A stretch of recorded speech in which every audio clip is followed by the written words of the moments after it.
नमस्कार दोस्तों, मैं हूं राजीव और आप देख रहे हैं अमानत नॉलेज। दोस्तों, आज हम जानकारी प्राप्त करेंगे कि दान में जमीन मिला है, लेकिन उस जमीन पर कोई खास जाति के लोग दखल कब्जा किए हुए हैं। साथ ही जो राजस्व कर्मचारी हैं या फिर उनके मुंशी हैं, वे भी उसी जाति से बिलोंग करते हैं, इसलिए मेरा लगान रसीद भी नहीं काट रहे हैं। और मैंने सीओ साहब को आवेदन दिया तो उस पर आगे वे कोई कार्य भी नहीं कर रहे हैं। तो ऐसी परिस्थिति में हम क्या कर सकते हैं? तो दोस्तों, इसी को जानेंगे। और जानने से पहले आप हमारे चैनल पर नए हैं तो चैनल को सब्सक्राइब कर लीजिए और बेल आइकन प्रेस कर दीजिए, क्योंकि जमीन संबंधित नॉलेजेबल वीडियो मैं आपके लिए लाता रहता हूँ। चलिए एक जानकारी प्राप्त करते हैं।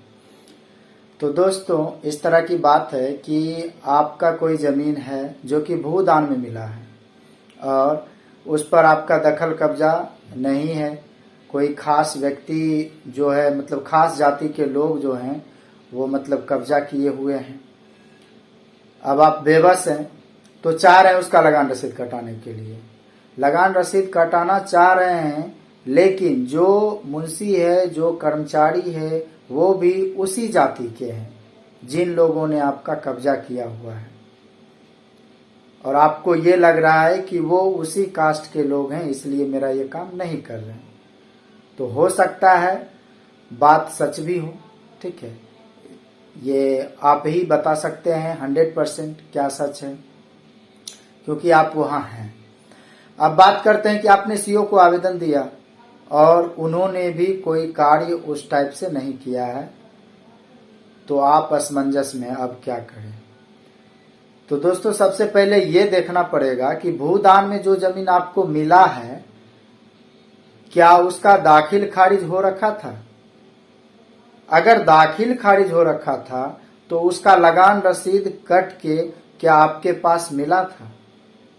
अगर उसका लगान रसीद, लास्ट लगान रसीद कब का कटा है, वो आपके पास है, तो एक तो भूदान जो जमीन आपको मिला है उसका दस्तावेज होना चाहिए आपके पास।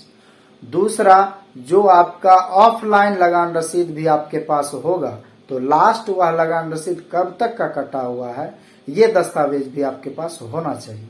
मतलब दोनों दस्तावेज, एक भूदान का पेपर, दूसरा लगान रसीद पेपर, ठीक है। तो ये दोनों चीज आपके पास है तो आपका आवेदन, अगर अंचलाधिकारी नहीं सुन रहे हैं तो आप DCLR में फाइल करें, भूमि सुधार उप समाहर्ता, ठीक है।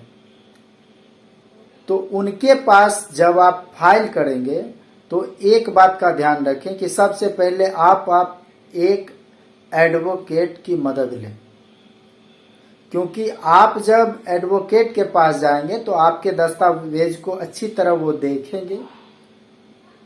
अगर 100% सही है आपका पेपर, तो फिर वो फाइल करेंगे DCLR कोर्ट में।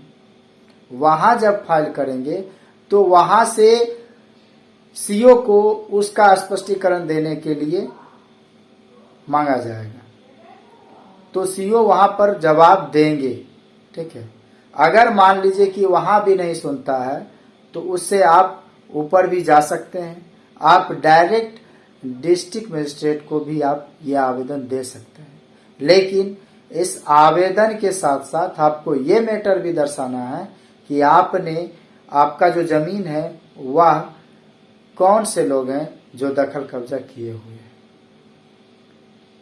तो जब आप यहां आवेदन देंगे तो आपका काम बन सकता है, ठीक है। अन्यथा अगर आपके पास दोनों में से कोई भी प्रमाण नहीं है तो फिर आप कुछ नहीं कर पाएंगे। लेकिन अगर आपके पास दोनों दस्तावेज का प्रमाण है, दोनों दस्तावेज है, तो आपका दखल कब्जा के लिए आप प्रयास करेंगे तो जरूर सफल होंगे। तो दोस्तों, उम्मीद करता हूं समझ गए होंगे। अगर समझ में आ गया तो वीडियो को लाइक और शेयर करना ना भूलें। मिलते हैं नेक्स्ट वीडियो के साथ, तब तक के लिए अलविदा। थैंक्स।